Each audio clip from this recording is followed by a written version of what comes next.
¿Sabías que orar por una persona enferma sin comprender ciertos principios espirituales puede ser más perjudicial que beneficioso? En Santiago 5:15 se nos dice, y la oración de fe salvará al enfermo, y el Señor lo levantará, y si ha cometido pecados le serán perdonados. Sin embargo, esta promesa no se activa simplemente al decir unas palabras. Existen condiciones espirituales, actitudes del corazón y principios bíblicos que deben estar presentes para que la oración sea realmente efectiva. Hoy exploraremos cómo no todas las oraciones generan sanidad y las 5 claves espirituales que no se deben pasar por alto antes de interceder por un enfermo. Aprenderemos a discernir el momento adecuado, el estado del corazón del intercesor y la voluntad de Dios en cada situación. Demostraremos cómo orar con autoridad según el Espíritu, no guiados por emociones o costumbres religiosas. Jesús nos da un ejemplo claro al sanar a la mujer encorvada, que llevaba 18 años incapacitada para enderezarse. En lugar de recetarle descanso o preguntarle por sus hábitos alimenticios, Jesús discernió algo que nadie más veía. Lucas 3, él vio que la causa de su enfermedad no era física, sino espiritual. Movido por compasión y revestido de autoridad, habló directamente a la raíz de su dolor, sin tratar solo los síntomas. Esta escena nos revela una verdad que a menudo pasamos por alto. No toda enfermedad tiene una causa visible o médica. A veces, lo que parece ser un problema físico es solo un reflejo de un conflicto espiritual mucho más profundo. La sanidad no siempre tiene que ver con el cuerpo. A veces es un indicador de una realidad espiritual. En Marcos 9, un padre desesperado lleva a su hijo poseído por un espíritu mudo. Aunque el niño sufría convulsiones, Jesús no lo diagnosticó como epiléptico, sino como víctima de un espíritu inmundo. Jesús lo liberó y el niño sanó. Esto no implica que todas las enfermedades sean demoníacas, pero sí que todas deben ser discernidas. Algunas aflicciones físicas tienen su origen en heridas emocionales, que terminan afectando el cuerpo. Como dice Proverbios 17:22, el corazón alegre es un buen remedio, pero el espíritu triste seca los huesos. La verdadera sanidad comienza en lo invisible. Por ello, antes de orar por un enfermo, el primer paso que debe dar un intercesor no es hablar, sino escuchar. Debe preguntar a Dios en secreto, ¿qué me estás mostrando? ¿Qué hay detrás de este dolor? Porque si el Espíritu no revela, solo repetimos fórmulas, y las fórmulas no sanan, la revelación sí lo hace. Recuerdo el caso de un pastor que fue llamado para orar por una mujer con fuertes dolores de estómago. Muchos otros ministros habían orado por ella sin éxito. Pero este pastor, al llegar, no comenzó con una oración fuerte. Simplemente la miró, guardó silencio y le preguntó, ¿a quién no has perdonado? La mujer rompió en llanto, pues llevaba años guardando rencor hacia su hermano. Después de perdonarlo, su dolor desapareció sin que nadie tuviera que levantar la voz. Ese día no solo se sanó, sino que también fue liberada. No era una afección médica, sino un veneno espiritual que estaba corroyendo su interior. La enfermedad, en muchos casos, es la voz del alma manifestando que algo no está bien. El cuerpo solo responde al eco de un corazón herido, de un espíritu cargado y de una conciencia que no ha sido purificada. En el Salmo 32, David expresa, mientras callé, se envejecieron mis huesos, en mi gemir todo el día. Mi vigor se volvió en sequedades de verano. El pecado oculto enfermaba su cuerpo. No se trataba de un virus ni de una bacteria, sino de culpa. Cuando oramos por sanidad sin discernimiento, podemos estar tratando solo el síntoma y no enfrentando el verdadero problema. Esto es peligroso porque crea la ilusión de dignidad sin resolver la causa subyacente. Es como maquillar una herida abierta, aunque parece mejor, sigue estando infectada. Dios no quiere soluciones superficiales. Él busca una transformación real, que solo ocurre cuando el intercesor actúa guiado por el Espíritu y no por la urgencia de demostrar poder. Jesús nunca se apresuró al orar. Él caminaba con el Padre, escuchaba y discernía. En Juan 5, cuando se encuentra con el paralítico en el estanque de Betesda, no impone manos inmediatamente. Primero le hace una pregunta clave. ¿Quieres ser sano? Aunque parecía innecesaria, Jesús sabía que algunas personas se han acostumbrado tanto al dolor que ya no buscan sanidad, sino atención. El problema no era solo físico, sino que también había una actitud interior que debía ser confrontada. Y eso solo se puede discernir en el espíritu. Hoy en día, muchos oran con buenas intenciones, pero sin discernimiento. Llenan sus palabras de versículos y aparenta autoridad, pero sus ojos están cerrados a la realidad espiritual que enfrentan. Es como entrar a una batalla sin saber contra quién luchamos. Pablo nos advirtió en Efesios 6:12. Porque no tenemos lucha contra sangre y carne, sino contra principados, contra potestades, contra los gobernadores de las tinieblas de este siglo. ¿Cómo podemos vencer al enemigo si ni siquiera lo hemos identificado? Muchos creyentes han convertido la oración por los enfermos en un acto automático, como si todos los casos fueran iguales y las mismas palabras funcionaran siempre. Pero la oración no es una fórmula, es una conexión viva, que requiere sensibilidad espiritual. No podemos tratar a alguien con una carga demoníaca con palabras suaves de consuelo, ni a alguien siendo probado por Dios con gritos de reprensión. Cada caso es único, y solo el Espíritu puede mostrarnos la raíz. En el Antiguo Testamento, cuando Eliseo fue llamado para orar por Naamán, el general sirio no salió a imponer manos. Le dio una instrucción sencilla, pero espiritual. Sumérgete 7 veces en el Jordán. Naamán se ofendió, porque esperaba una intervención espectacular. Sin embargo, la sanidad no estaba en el espectáculo, sino en la obediencia. La lepra era externa, pero el orgullo era interno. Y Dios quería limpiar primero su corazón antes de su piel.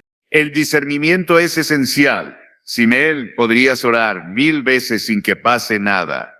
Por eso, antes de orar por un enfermo, lo más poderoso que puedes hacer es orar por discernimiento. No ores por la sanidad del cuerpo hasta que el Espíritu te muestre el estado del alma. Tal vez veas un dolor físico, pero Dios puede estar revelando una atadura emocional. Puedes ver una fiebre, pero el cielo podría estar viendo una maldición generacional. Orar sin discernimiento es caminar a ciegas. Y quien camina sin visión tropieza, aunque sus intenciones sean buenas. La iglesia está llamada a sanar, pero más aún a liberar, restaurar y discernir. Donde hay discernimiento hay precisión, y donde hay precisión hay poder. Jesús no hacía oraciones largas, pero cada palabra que decía iba directamente al lugar correcto, porque hablaba lo que oía del Padre, no lo que salía de su emoción. En 1 Corintios 12, Pablo menciona el don del discernimiento de espíritu. Este don no solo es para detectar demonios, sino para ver lo que otros no pueden ver. Es para mirar más allá de la superficie y escuchar lo que el cuerpo no puede expresar con palabras. El discernimiento no es opcional si quieres ser un intercesor eficaz. Sin él podrías estar orando por lo incorrecto, ignorando lo que realmente ata a la persona. Hay madres que oran por la fiebre de sus hijos sin saber que están cargando la ansiedad de la casa. Hay esposas que oran por el insomnio de sus maridos sin entender que él está siendo oprimido por un espíritu de fracaso. Hay pastores que oran por enfermedades físicas en sus congregaciones sin preguntarse si esas dolencias provienen de heridas no sanadas, rencores no confesados o pactos no rotos. Dios está buscando intercesores que no solo hablen, sino que escuchen, que no solo impongan manos, sino que inclinen el corazón. No se trata solo de repetir oraciones aprendidas, sino de dejarse guiar por lo que el cielo está revelando. Quien ora con discernimiento, ora con precisión, y quien ora con precisión, ora con poder, no porque sus palabras sean mejores, sino porque provienen del Espíritu y no de la carne. La próxima vez que estés frente a un enfermo, No pienses primero en la oración, piensa en la raíz. Pregúntate, ¿qué hay detrás de este dolor? ¿Qué historia está detrás de este cuerpo? ¿Qué grito invisible está expresando este sufrimiento?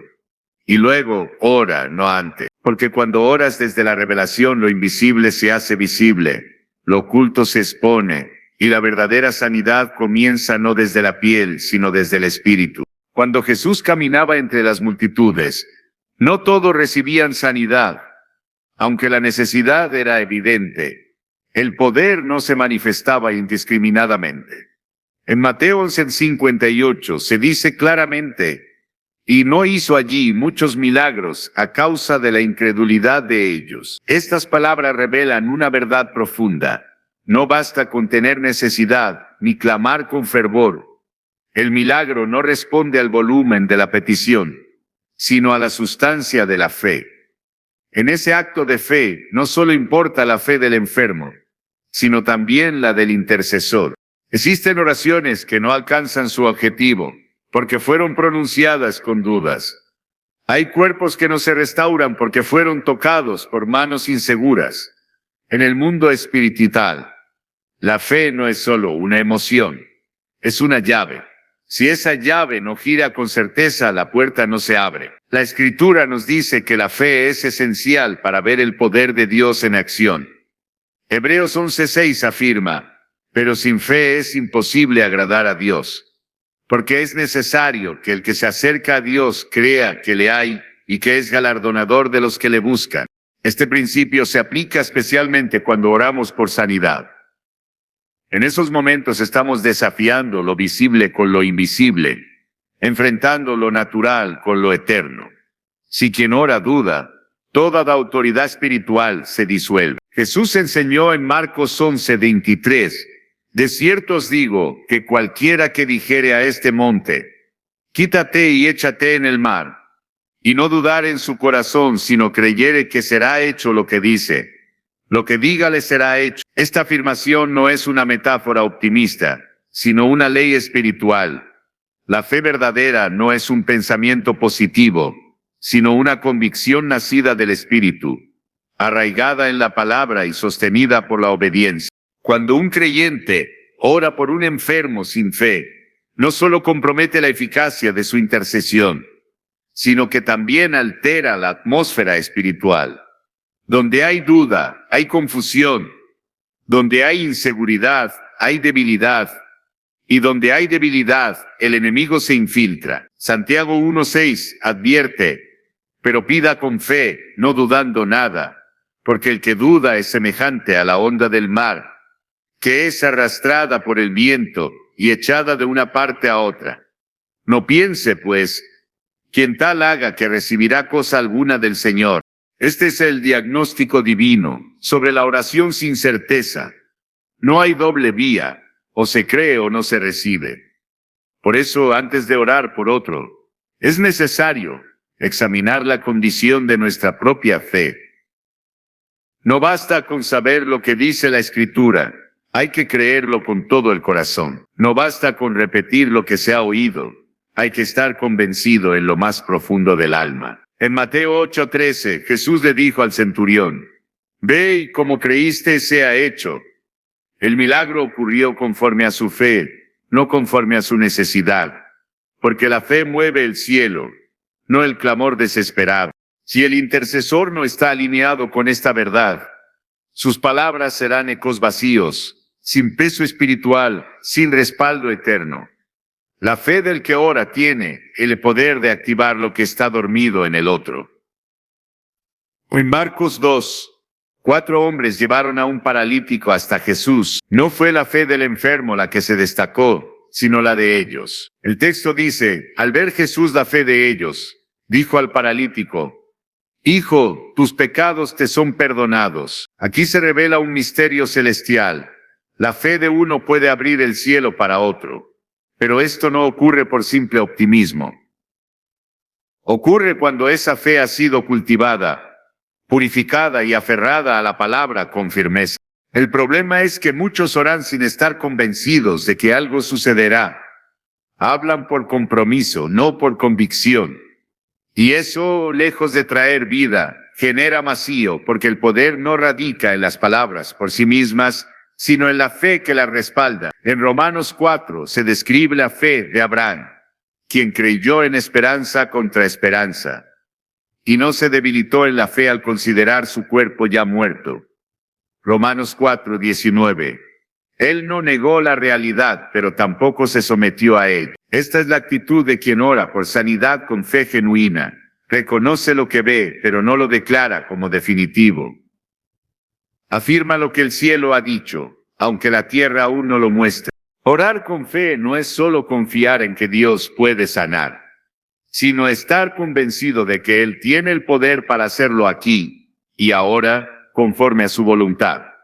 En Hechos 3, Pedro y Juan se encuentran con un cojo a la puerta del templo. Pedro no dudó, no titubeó, no vaciló.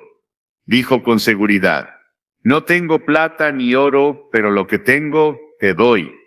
En el nombre de Jesucristo de Nazaret, levántate y anda. Hechos 3:6.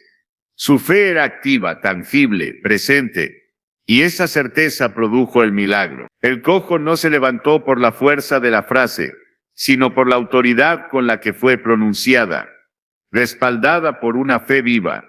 La fe auténtica transforma el ambiente, cambia la atmósfera espiritual. No necesita gritar ni impresionar, solo necesita estar firme. Cuando Jesús calmó la tormenta en Marcos 4, primero reprendió al viento, pero luego reprendió a sus discípulos. ¿Por qué estáis así amedrentados? ¿Cómo no tenéis fe? Para Jesús la fe no era un lujo, sino una necesidad. Era el mínimo requisito para operar en lo sobrenatural. Y esa exigencia sigue vigente hoy. Si vas a interceder por sanidad, no lo hagas con un corazón dividido, porque el cielo no responde a medias verdades, solo actúa cuando encuentra una fe completa. La diferencia entre una oración poderosa y una ineficaz no está en el tono de voz, la duración o las palabras elegidas, sino en la convicción con la que se ora. Jesús dijo en Mateo 21:22, y todo lo que pidiereis en oración creyendo, lo recibiréis. La clave no está solo en pedir, sino en creer mientras se pide. Es posible orar por costumbre, por obediencia o por rutina, y no recibir nada, pero cuando el corazón está convencido y el espíritu alineado, cuando lo que la boca pronuncia es lo que el alma cree, el cielo responde con poder. Muchos no ven sanidad porque oran por obligación, no por fe. Lo hacen porque debe ser así, pero no esperan que ocurra nada. Esa falta de expectativa es, en sí misma, una negación del poder de Dios. El Salmo 5:3 dice: oh Jehová, de mañana oirás mi voz, de mañana me presentaré delante de ti, y esperaré. Esperar haré una manifestación de fe. Es actuar como quien sabe que ha sido escuchado y que la respuesta está en camino. Si oramos sin esperar, no hemos orado con fe. Solo hemos hablado al viento. Jesús admiró la fe de personas que otros despreciaban, como la mujer sirofenicia que insistió hasta obtener el milagro para su hija. Mateo 15:28. O el centurión que pidió sanidad a distancia creyendo en la autoridad de una sola palabra. Mateo 8. En ambos casos Jesús detuvo su camino y declaró que no había encontrado fe semejante. Este reconocimiento no fue simbólico, sino determinante. El milagro se soltó porque hubo fe, una fe que no se basaba en emociones ni en experiencias previas, sino en una confianza total en la palabra divina. Antes de acercarte a un enfermo con intención de orar, examina si tu fe está activa o dormida. ¿Confías en lo que Dios ha dicho o en lo que tus ojos ven? Si oras desde la fe, no necesitarás justificarte ni repetir frases largas. Tus palabras tendrán peso, tu oración será respaldada, tu autoridad será visible y la atmósfera cambiará. El intercesor eficaz es aquel que ha aprendido a creer. Incluso cuando todo a su alrededor le dice que no, ha entrenado su espíritu para aferrarse a la promesa, no a las circunstancias. Ha crucificado la duda y abrazado la verdad sin importar lo que sus sentidos perciban. Esa es la fe que agrada a Dios. Esa es la fe que sana. Esa es la fe que vence al mundo. Cuando Pedro caminó sobre las aguas en Mateo 14, lo hizo porque creyó en la palabra de Jesús, ven. Pero comenzó a hundirse cuando apartó la mirada y comenzó a temer. El poder no había cesado, la palabra seguía vigente. Lo que cambió fue su enfoque. Dejó de creer y eso bastó para perder el terreno ganado. Esta escena no es solo una anécdota de coraje, sino una advertencia para todos los que oran por otros. Si dudas, te hundes. Si crees, caminas sobre lo imposible. Y esa elección ocurre dentro de ti cada vez que abres la boca para interceder. No se puede impartir lo que no se tiene. No se puede activar la fe en otros si no arde. Primero en tu propio interior. La sanidad que esperas ver debe estar viva en tu espíritu antes de manifestarse en el cuerpo de otro. El poder no fluye a través del conocimiento, sino de la certeza. Y la certeza se construye en la intimidad con Dios, en la obediencia diaria y en la rendición total. La fe no se improvisa en el momento de orar. Se cultiva antes, se alimenta en secreto, se prueba en el silencio. Y cuando llega la hora de clamar, esa fe se manifiesta sin temor. Así como el fuego no prende en leña mojada. El poder de Dios no se enciende en corazones tibios. Solo el que cree con firmeza puede hablar con autoridad. Y solo el que habla con autoridad puede ver resultados. No porque su voz sea fuerte, sino porque su espíritu está alineado con el cielo. Esa es la clave, esa es la diferencia, esa es la fe que Dios honra. En la profundidad del alma humana se esconden, a menudo, cadenas invisibles que el cuerpo refleja. Hay dolores que no nacen en los huesos, sino en la culpa. Hay enfermedades que no responden al tratamiento, porque no tienen causa fisiológica, sino espiritual. La palabra de Dios no separa la salud del alma de la salud del cuerpo. Las vincula como dimensiones entrelazadas de una misma realidad. David lo comprendió así cuando escribió: mientras callé, se envejecieron mis huesos en mi gemir todo el día. Mi pecado te declaré, y no incubó mi iniquidad, y tú perdonaste la maldad de mi pecado. Salmo 3. La restauración de su cuerpo fue consecuencia directa del quebrantamiento de su espíritu. Donde hubo confesión, hubo liberación, y donde hubo liberación, hubo sanidad. El pecado, cuando se oculta, actúa como una infección silenciosa. No es visible, pero contamina. No se menciona, pero consume. La apariencia exterior puede mantenerse intacta, pero por dentro la vida se desgasta. El Salmo 38 lo expresa de manera profunda. No hay parte sana en mi carne a causa de tu ira, ni hay paz en mis huesos a causa de mi pecado, porque mis iniquidades se han agravado sobre mi cabeza como carga pesada, se han agravado sobre mí. Esta confesión no es solo literaria, es literal. El pecado no expuesto ante Dios comienza a corroer el alma hasta afectar el cuerpo. Si alguien intercede por sanidad sin confrontar primero la raíz, solo está tratando los síntomas, mientras el origen permanece intacto. Jesús nunca separó el perdón del poder sanador. En Marcos 2, cuando le trajeron al paralítico, sus primeras palabras no fueron levántate, sino tus pecados te son perdonados. Solo después de limpiar su alma, ordenó al cuerpo levantarse. No fue una coincidencia, sino una prioridad. La restauración espiritual precede a sanidad física, porque el cuerpo sigue al espíritu. Un corazón cargado no puede sostener un cuerpo libre, y una conciencia acusada no puede vivir en plenitud. Jesús discernía la raíz del quebranto, y actuaba primero sobre ella. Por eso sus milagros eran completos, ya que no solo sanaban lo visible, sino que liberaban lo invisible. Muchos oran por la recuperación física de otros sin considerar el estado del alma. Asumen que el dolor es externo sin preguntar si hay ataduras internas que impiden que la sanidad fluya. El pecado no confesado se convierte en un obstáculo entre el ser humano y el poder de Dios. Isaías 59:2 lo explica. Vuestras iniquidades han hecho división entre vosotros y vuestro Dios, y vuestros pecados han hecho ocultar de vosotros su rostro para no oír. No es que Dios pierda poder para sanar, sino que el canal de conexión se bloquea por la falta de arrepentimiento. Donde no hay arrepentimiento, no hay restauración. La sanidad que proviene de Dios fluye por caminos limpios. No puede ser sostenida por corazones endurecidos ni por vidas ocultas. En Santiago 5:16, el apóstol exhorta: confesaos vuestras ofensas unos a otros y orad unos por otros para que seáis sanados.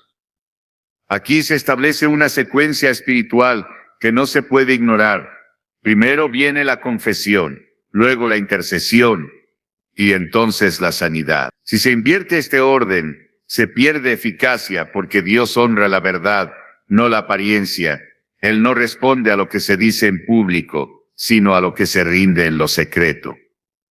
El pecado oculto crea un ambiente donde la oración se vuelve débil, donde no hay confesión, la autoridad espiritual se diluye, porque el poder de la oración no radica en la intensidad, sino en la integridad.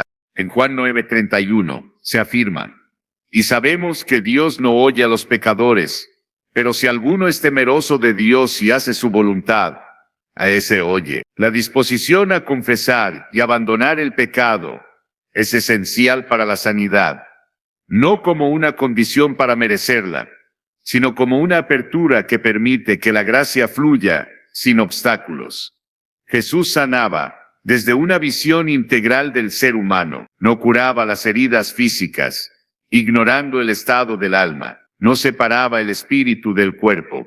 Su mirada penetraba más allá de los síntomas. En Juan 5, el paralítico del estanque de Betesda fue sanado después de años de enfermedad. Pero cuando Jesús lo encontró más tarde, le dijo: mira, has sido sanado. No peques más para que no te venga alguna cosa peor. Esta advertencia no fue una amenaza, sino una revelación. El pecado no solo bloquea la sanidad, sino que puede provocar recaídas peores si no se rompe el ciclo espiritual. El pecado no solo enferma, sino que regresa si no es enfrentado con un arrepentimiento sincero. Quienes oran por los enfermos deben ser conscientes de que la intercesión no se limita a pedir mejoría. Muchas veces deben ser instrumentos de confrontación espiritual, no para condenar, sino para despertar, no para exponer con dureza, sino para invitar al arrepentimiento, porque cuando el corazón se quebranta, el cielo responde con misericordia, y cuando la boca confiesa, el cuerpo puede comenzar a sanar. El Salmo 103:3 exalta a Dios diciendo: Él es quien perdona todas tus iniquidades, el que sana todas tus dolencias. No son acciones separadas, van juntas. El mismo Dios que perdona es el que sana. El mismo amor que limpia es el que restaura. La raíz del pecado no confesado es el orgullo, y el orgullo es incompatible con la gracia. Dios resiste al soberbio, pero da gracia al humilde. Santiago 4:6. Por eso la confesión no es solo un acto de sinceridad.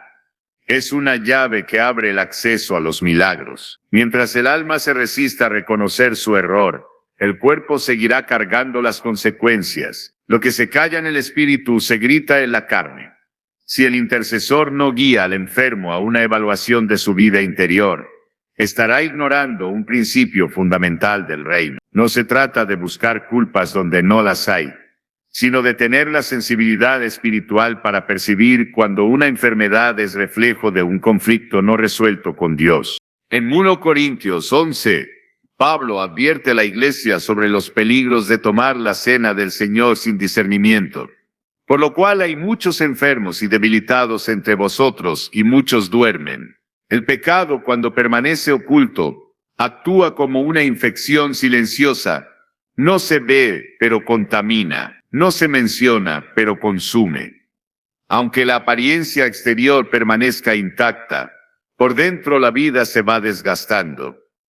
El Salmo 38 lo expresa claramente: No hay parte sana en mi carne a causa de tu ira, ni hay paz en mis huesos a causa de mi pecado, porque mis iniquidades se han agravado sobre mi cabeza como una carga pesada, se han agravado sobre mí. Esta confesión es literal, no solo literaria. El pecado que no se expone ante Dios comienza a corroer el alma, hasta que afecta el cuerpo. Si alguien ora por sanidad sin confrontar primero la raíz, solo está tratando los síntomas, mientras el origen sigue intacto. Jesús nunca separó el perdón del poder sanador. En Marcos 2, cuando le presentaron al paralítico, sus primeras palabras no fueron levántate, sino tus pecados te son perdonados. Solo después de sanar su alma, ordenó al cuerpo levantarse. No fue una casualidad, sino una prioridad. La restauración espiritual siempre precede a la sanidad física, porque el cuerpo sigue al espíritu. Un corazón cargado no puede sostener un cuerpo libre, y una conciencia acusada no puede vivir en plenitud. Jesús discernía la raíz del quebranto y actuaba primero sobre ella. Por eso sus milagros no solo sanaban lo visible, también liberaban lo invisible. Muchos oran por la recuperación física de otros, sin considerar el estado del alma. Asumen que el dolor es externo, sin preguntar si existen ataduras internas que impiden que la sanidad fluya. El pecado no confesado actúa como un obstáculo entre el ser humano y el poder de Dios. Isaías 59:2 lo explica. Vuestras iniquidades han hecho división entre vosotros y vuestro Dios, y vuestros pecados han hecho ocultar de vosotros su rostro para no oír. No es que Dios pierda su poder para sanar, sino que el canal de conexión se bloquea debido a la falta de arrepentimiento. Donde no hay arrepentimiento, no hay restauración. La sanidad divina fluye por caminos limpios, no puede ser sostenida por corazones endurecidos ni por vidas ocultas. En Santiago 5:16, el apóstol exhorta, confesaos vuestras ofensas unos a otros, y orad unos por otros, para que seáis sanados. Aquí se establece una secuencia espiritual que no puede ser ignorada. Primero viene la confesión, luego la intercesión, y finalmente la sanidad. Si se invierte este orden, se pierde eficacia, porque Dios honra la verdad, no la apariencia. Él no responde a lo que se dice en público, sino a lo que se rinde en lo secreto. El pecado oculto crea un ambiente donde la oración pierde su poder. Donde no hay confesión, la autoridad espiritual se diluye porque el poder de la oración no radica en la intensidad, sino en la integridad. En Juan 9:31 se dice, sabemos que Dios no oye a los pecadores, pero si alguno es temeroso de Dios y hace su voluntad, a ese oye. La disposición a confesar y abandonar el pecado es esencial para la sanidad, no como una condición para merecerla, sino como una apertura que permite que la gracia fluya sin obstáculos. Jesús sanaba desde una perspectiva integral del ser humano. No curaba heridas físicas sin considerar el estado del alma. No separaba el espíritu del cuerpo, y su mirada iba más allá de los síntomas. En Juan 5 el paralítico del estanque de Betesda fue sanado después de años de enfermedad. Pero cuando Jesús lo encontró más tarde, le dijo, mira, has sido sanado, no peques más, para que no te venga algo peor.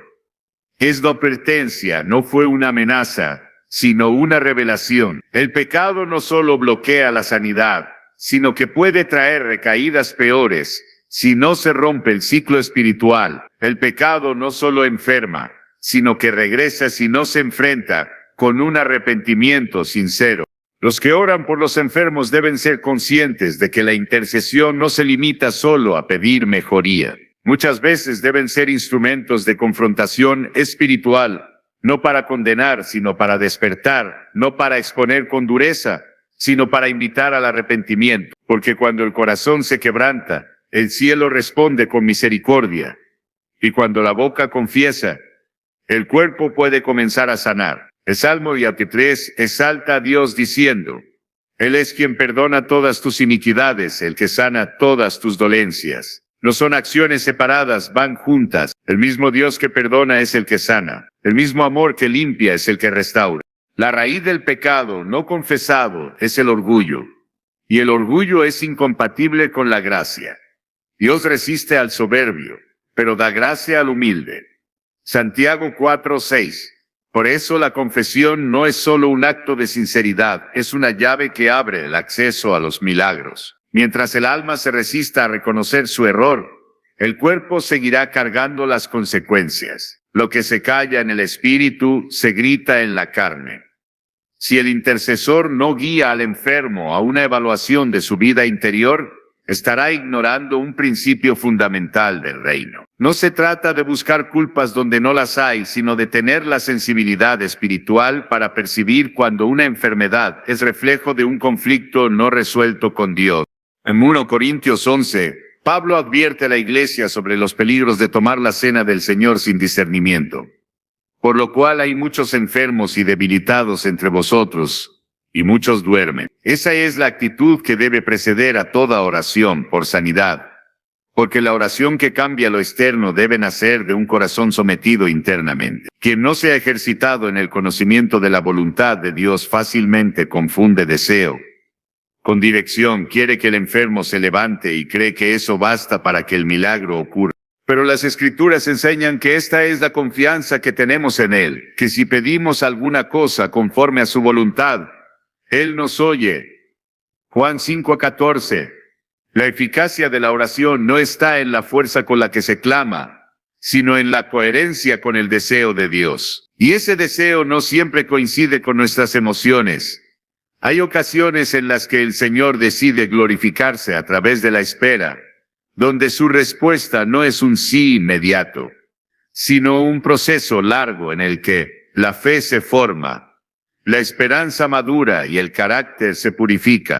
En esos momentos, orar por un resultado contrario a su voluntad no solo es ineficaz, sino contraproducente, porque corre el riesgo de frustrar al que sufre con promesas que el cielo no ha pronunciado. Alimenta una esperanza mal dirigida, que al no cumplirse, genera desilusión espiritual, y esa desilusión puede abrir puertas a la duda, la amargura e incluso al alejamiento de la fe. Por eso, antes de orar por sanidad, es necesario discernir, no con lógica humana ni con análisis clínico, sino con sensibilidad espiritual. En Romanos 8:26, Pablo dice: el Espíritu mismo intercede por nosotros con gemidos indecibles. Esa intercesión es perfecta, porque proviene de quien conoce perfectamente la mente de Dios.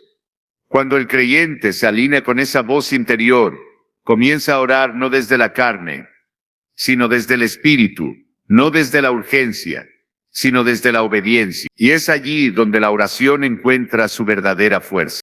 Cuando se comprende que no todo dolor debe ser removido de inmediato, se empieza a orar con mayor madurez.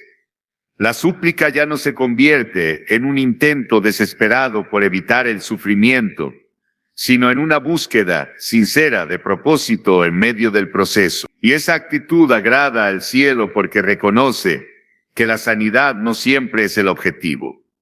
A veces el objetivo es la transformación del corazón. A veces es la salvación de un alma. A veces es la manifestación de una gloria que solo puede revelarse a través del quebranto. Job, justo e íntegro, no fue sanado de inmediato.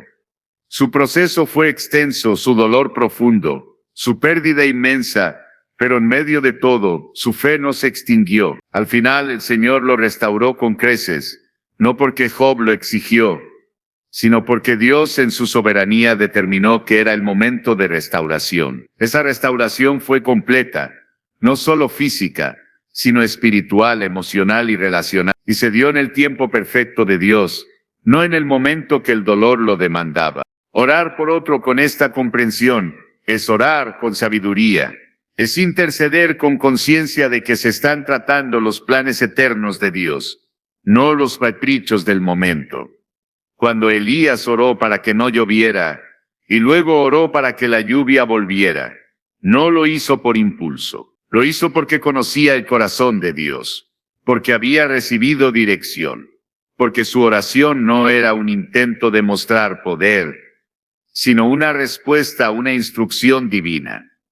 Así debe ser también cuando se ora por los enfermos. No es un ejercicio de demostración espiritual, Es un acto de obediencia nacido del conocimiento de lo que Dios ha decidido hacer en ese tiempo, en esa vida, en esa circunstancia. A veces, la oración por sanidad es escuchada como un clamor de compasión, pero la respuesta divina puede ser distinta a lo esperado. No es que Dios sea insensible, es que su visión es más amplia. Él ve lo que nosotros no vemos, sabe lo que nosotros no sabemos. Y lo que parece una negativa es muchas veces una afirmación de un plan mayor. Un plan que incluye redención, salvación, restauración o testimonio. Un plan que, aunque no incluya la sanidad inmediata, sí contiene la obra perfecta que prepara el alma para la eternidad. Por tanto, no se debe poner la mano sin haber consultado primero. No se debe clamar sin haber preguntado antes, porque la oración sin dirección es solo ruido. El toque sin respaldo celestial no transforma, pero cuando se ora conforme a la voluntad de Dios, aunque la respuesta no sea la que se desea, siempre será la que edifica, siempre será la que perfecciona, siempre será la que glorifica al Padre. La mayor honra que puede rendir un intercesor no es lograr que todos los enfermos se levanten, sino ser un instrumento fiel de los planes de Dios. Aunque esos planes incluyan tiempos de espera, caminos de quebranto o procesos sin explicación humana. Porque cuando el intercesor ora no desde su impulso, sino desde la revelación, se convierte en un canal puro por donde el cielo se manifiesta tal como ha sido diseñado. No todo el que ora está autorizado para hacerlo, y no toda palabra pronunciada en el nombre de Dios lleva consigo el peso del cielo. El error de muchos no es la falta de deseo, sino la falta de respaldo. La oración que toca el cielo no nace solo del conocimiento, sino de la posición espiritual, porque quien no ha sido enviado tampoco será respaldado. La autoridad no se improvisa, se recibe, y si se actúa sin ella, el resultado no es solo ineficacia, sino riesgo espiritual. En el mundo natural, nadie se atrevería a ingresar en un terreno militar sin la acreditación necesaria. En el ámbito espiritual, esa osadía puede tener consecuencias mucho más graves. Hechos 19 nos presenta una advertencia clara. Los hijos de Seba intentaron usar el nombre de Jesús como fórmula. Dijeron a los espíritus: os conjuro por Jesús, el que predica Pablo. Pero el mundo espiritual no responde a referencias ajenas, no teme a palabras sin sustancia. El espíritu maligno respondió: a Jesús conozco y sé quién es Pablo, pero vosotros, ¿quiénes sois?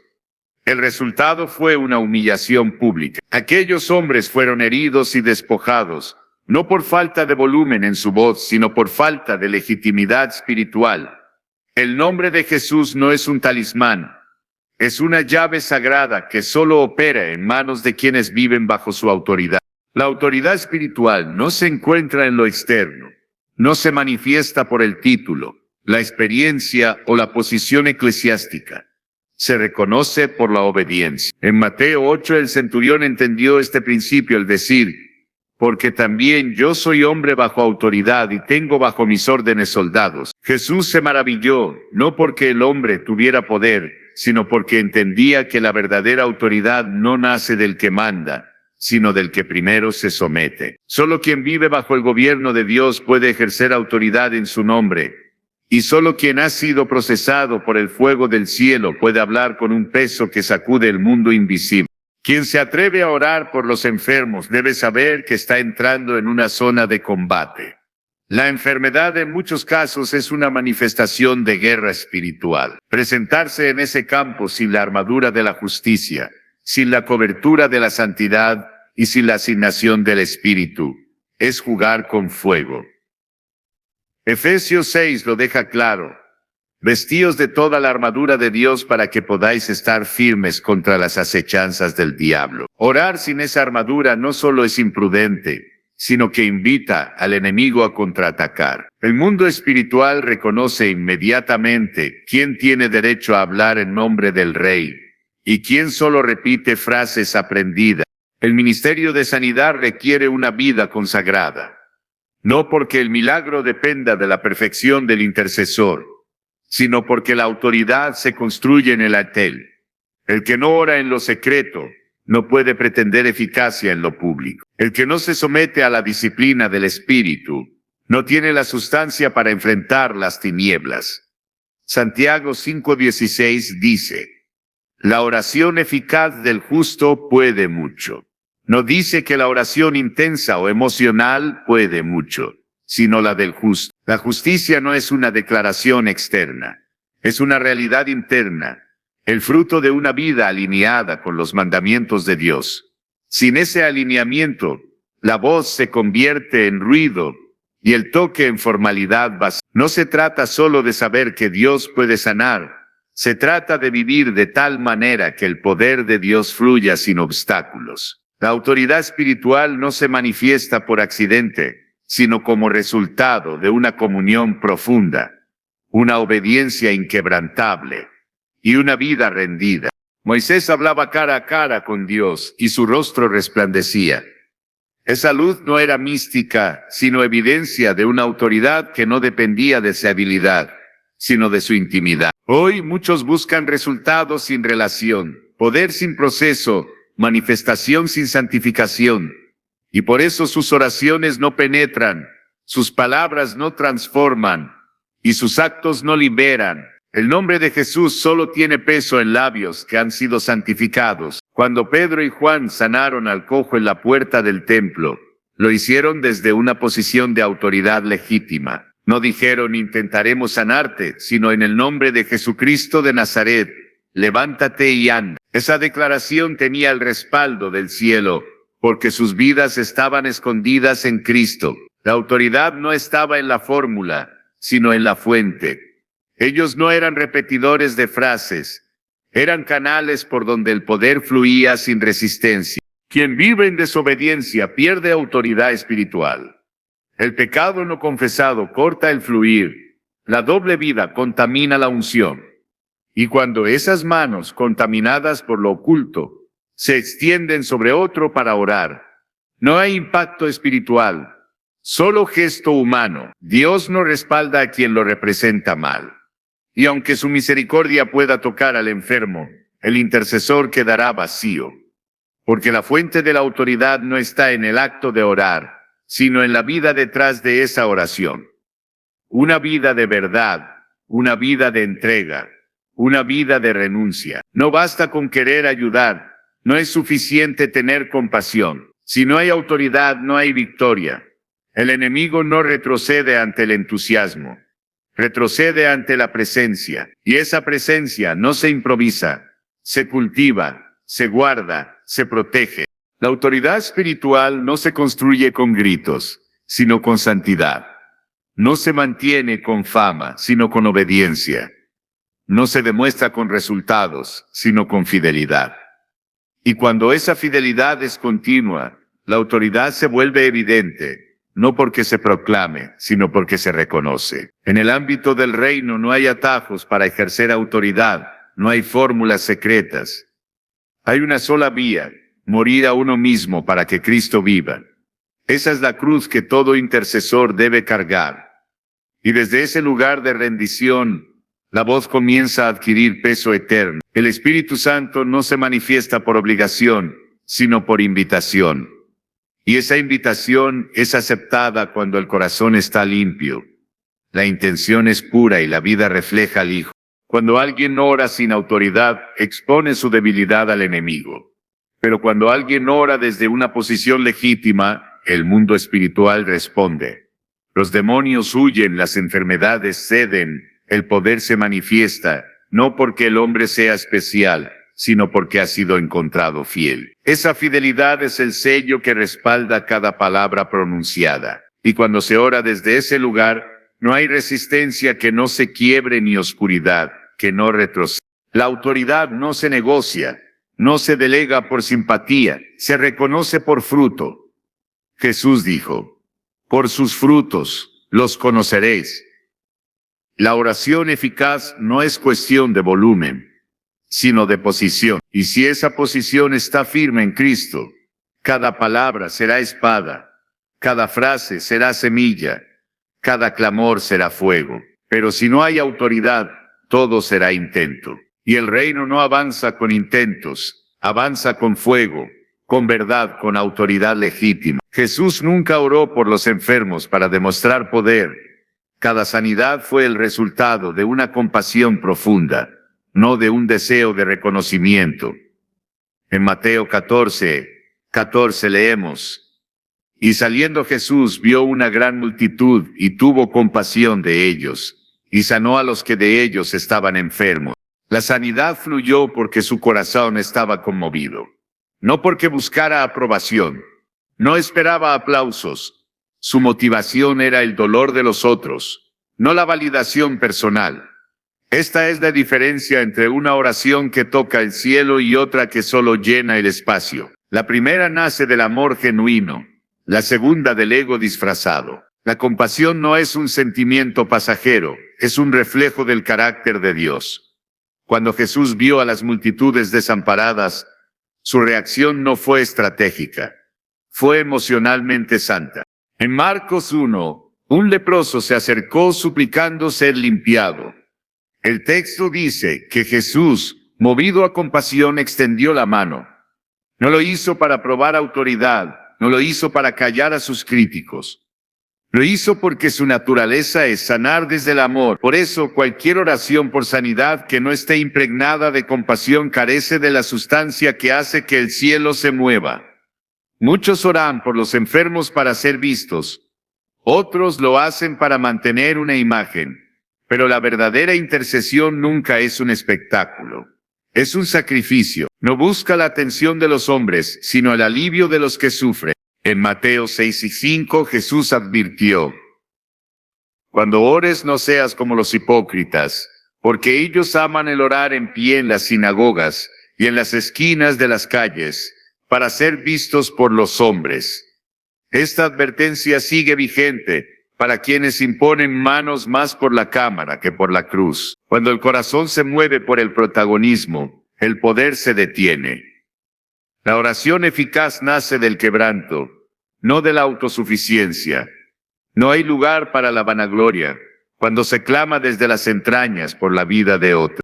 El intercesor que conoce a Dios no ora para impresionar, ora para servir. Ora desde el dolor ajeno que ha hecho suyo. Esa oración no necesita adornos, solo sinceridad. El cielo no responde a los discursos, responde al clamor que viene de un corazón limpio. En Hebreos 5:7 se dice de Cristo: y Cristo en los días de su carne, ofreciendo ruegos y súplicas con gran clamor y lágrimas, fue oído a causa de su temor reverente. Él no levantó la voz para exhibirse, la levantó porque su alma ardía por los que sufrían. Cuando la compasión guía la oración, el corazón del intercesor se convierte en un canal donde Dios se complace en obrar. Pero cuando lo que impulsa es la necesidad de ser admirado, el corazón se convierte en obstáculo. Dios no comparte su gloria con nadie. Su poder no es una herramienta para fortalecer la imagen pública de su siervo. Es una manifestación de su amor hacia los que necesitan restauración. Y ese amor solo fluye con libertad cuando el ego ha sido crucificado. Lucas 18 presenta la parábola del fariseo y el publicano. El primero oraba con soberbia, recordando sus méritos. El segundo no se atrevía ni a alzar los ojos, pero su oración fue escuchada. No tenía una postura atractiva, no tenía reputación, solo tenía verdad, y eso bastó. Porque Dios no mide nuestras oraciones por la intensidad del gesto, sino por la pureza de la intención. En toda oración por sanidad, el motor debe ser la compasión. No hay alternativa, no hay atajos. Solo quien ama sinceramente puede interceder con efectividad. Solo quien está dispuesto a cargar el dolor de otro puede convertirse en instrumento del consuelo de Dios. La compasión no busca reconocimiento. Se mueve incluso cuando nadie ve, clama cuando todos callan, toca cuando otros se alejan. En cada acto de sanidad que Jesús realizó, hubo una renuncia al yo. No defendía su posición, no buscaba fama, solo obedecía al amor del Padre. Y ese amor es la clave que convierte una oración cualquiera en una oración que rompe cadenas. La oración por los enfermos no es una fórmula ni una rutina. Es una asignación sagrada que coloca al intercesor frente al umbral de lo eterno. Allí, entre el dolor humano y la intervención divina, ocurre algo que va mucho más allá de las palabras. Porque cuando oras por un enfermo, estás tocando el lugar donde la fragilidad del cuerpo se encuentra con la esperanza del reino. No es un acto pequeño, es una confrontación directa con la fragilidad de la vida y la grandeza de Dios. Y solo quienes comprenden esa tensión pueden orar con el peso que el momento exige. Cada vez que extiendes tu mano, no estás solo declarando sanidad. Estás afirmando que el cielo todavía invade la tierra. Estás diciendo sin palabras que el reino de los cielos se ha acercado y que el poder de Dios no es una idea, sino una realidad. Pero también estás afirmando que este mundo, con toda su enfermedad, su caos y su limitación, no tiene la última palabra. La oración por sanidad no es un gesto de resignación, es una declaración profética de que la muerte no reina, que el dolor no es eterno y que el cuerpo quebrantado no es el final. El error más común no es orar poco, sino orar sin conciencia del terreno que se pisa. Cuando oras por un enfermo, entras en una zona donde el tiempo y la eternidad se rozan, porque el cuerpo que está ante ti no es solo materia, es templo. Y aunque esté roto, aunque esté débil, aunque esté herido, sigue siendo un espacio donde Dios puede glorificarse. Por eso, orar no es solo hablar, es reverenciar. Es entender que estás siendo llamado a interceder por un alma que Dios formó con detalle, amó con pasión y aún no ha terminado de escribir. No ores por un enfermo si no estás dispuesto a cargar parte de su dolor. No hables de sanidad si no estás dispuesto a caminar con quien aún no ha sido sanado. Porque la oración eficaz no termina con un amén, comienza cuando decides acompañar, sostener y creer junto al que sufre, aunque el milagro todavía no haya llegado. Esa es la fe que conmueve al cielo, no la que se impone, sino la que permanece, no la que exige, sino la que acompaña. Y cuando el milagro no llegue de la forma esperada, que tu oración no se derrumbe, porque el poder de Dios no se mide solo por lo visible. Se manifiesta también en la paz que sobrepasa el entendimiento, en la fortaleza que no se explica, en la certeza que no se ve. Allí también hay gloria, allí también hay propósito, allí también está Dios. Porque orar por los enfermos no es solo una obra de misericordia, es una proclamación de fe, que anuncia que aún en medio de la fragilidad el reino avanza, el amor no se detiene y el poder de Dios sigue siendo.